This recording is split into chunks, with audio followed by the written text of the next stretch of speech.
Havia um adolescente que amava seus avós, seu vovô e sua vovó.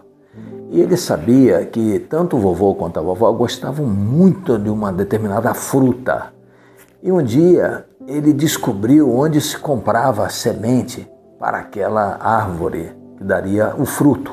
Ele comprou uma semente, a semente meio grandinha, e falou, vou levar e vou dar de presente para o meu vovô, minha vovó, porque aí eles vão plantar no terreno da casa deles, vai crescer e eles vão colher as frutas lá no seu próprio terreno. E ele fez isso, comprou e foi para a casa do seu vovô e sua vovó. Tinha uma longa caminhada, um caminho de terra, cercado de vegetação dos lados. Ele foi, seguiu. Quando ele chegou na casa do vovô e vovó, eles disseram, eu trouxe uma surpresa para o senhor e para a senhora.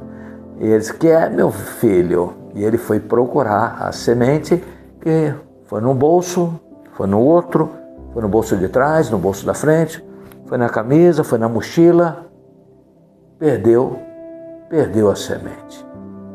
Ficou tão triste, disse, vovó, poxa, eu comprei uma semente da fruta que os senhores mais gostam, mas eu perdi no caminho. Ele ficou muito triste. Tudo bem, foi embora, né? Esqueceu aquilo. Alguns meses depois, o vovô dele morreu. Muito triste. Um ano depois, a vovó também morreu. E logo em seguida venderam aquela propriedade. E ele pensou, poxa, se eu tivesse plantado, né, aquela semente, eles não iam comer. Eles morreram antes, eu fui tão ingênuo, eu devia ter trazido as frutas para eles. Aí ele ficou pensativo, puxa. Passados anos, ele sentiu muita saudade daquele lugar onde ele muitas vezes foi. E ele resolveu ir lá para ver como é que estava, passear, ainda que a propriedade não fosse mais deles. Ele foi. No caminho, ele encontra uma árvore cheia daqueles frutos. E ele falou, eu não tinha visto essa árvore. Ele subiu, pegou alguns. Que saudade do vovô, que saudade da vovó. E caiu em si.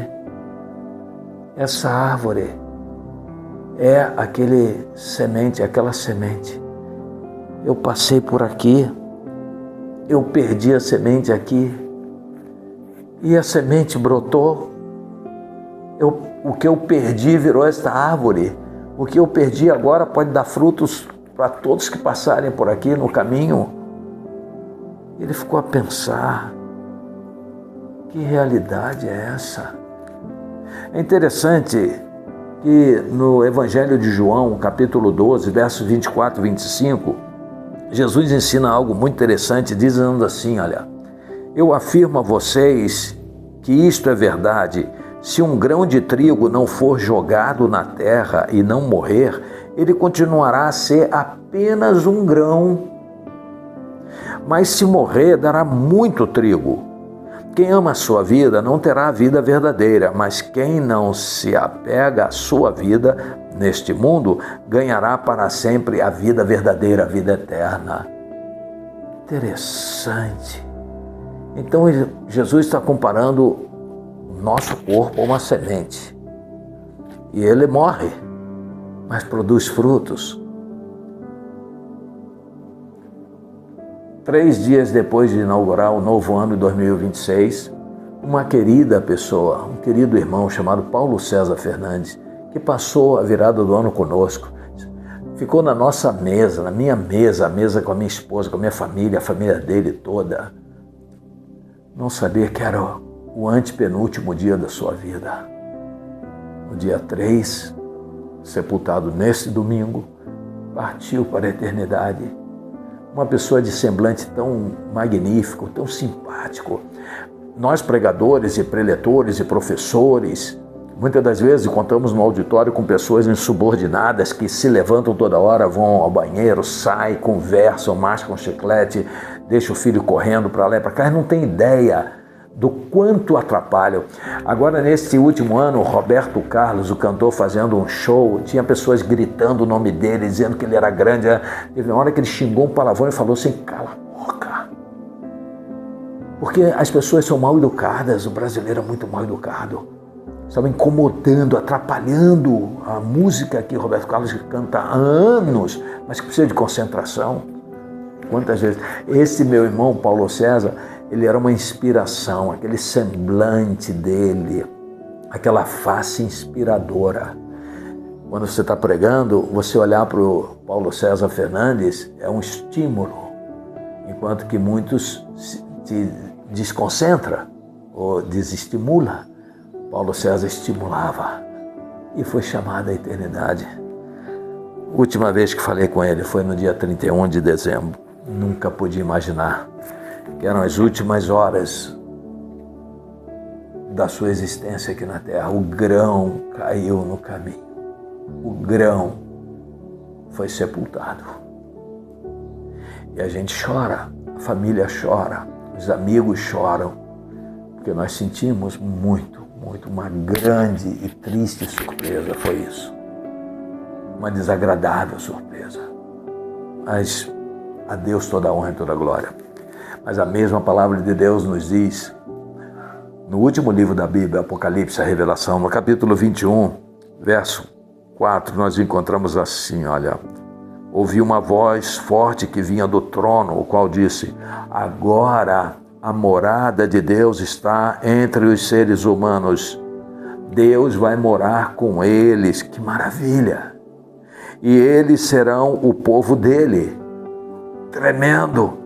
O próprio Deus estará com ele e será o Deus deles. Agora olha o que Deus vai fazer.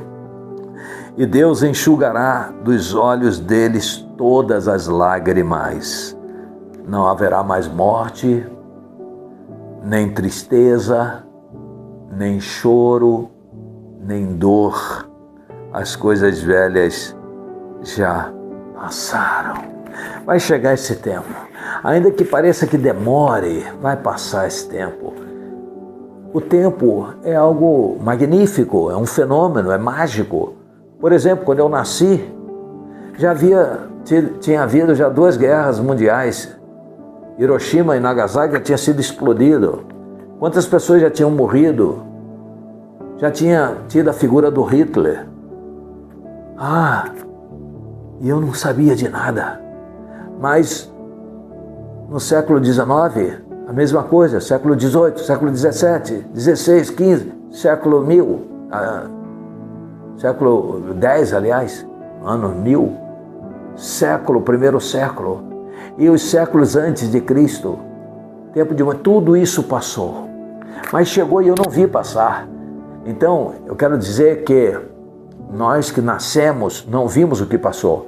Quando chegar esse tempo, nós não vamos ver o tempo que passou. Será uma realidade.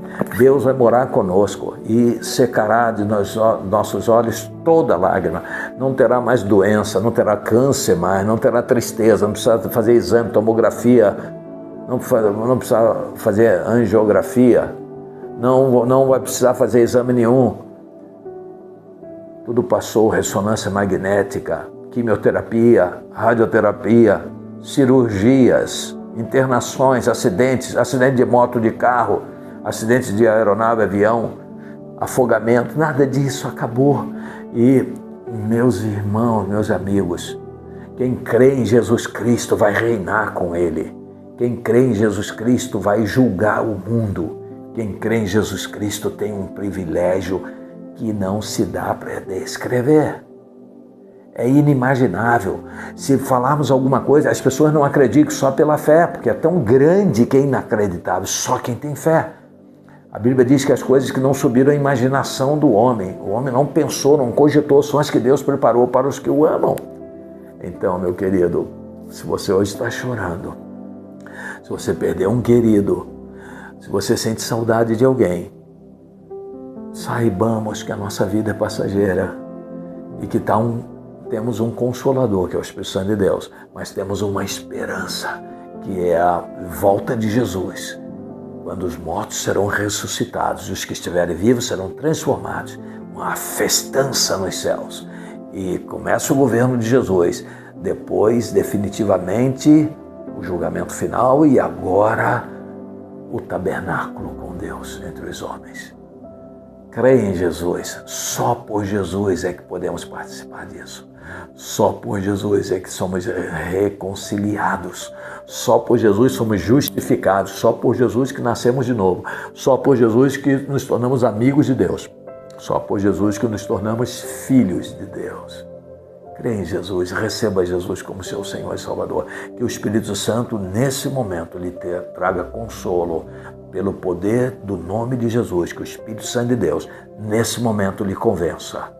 Isso não é obra do pastor Miranda, nem de pessoa alguma. Seu pai, sua mãe, seu filho, seu irmão, ninguém pode converter você. Mas o Espírito Santo pode. Que o Espírito Santo, eu peço agora, que o Espírito Santo atue nesse momento, em você que está ouvindo essa mensagem. E te convença, e que te console, e que te ilumine, e que cele você para a vida eterna. E você vai reinar com Cristo. Vamos reinar com Cristo, para a glória de Deus Pai.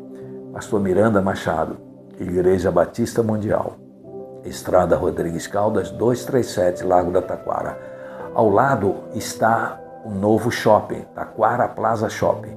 A igreja está há 67 anos no mesmo lugar, de braços abertos para recebê-lo. Se você vier, você será muito bem recebido, respeitado.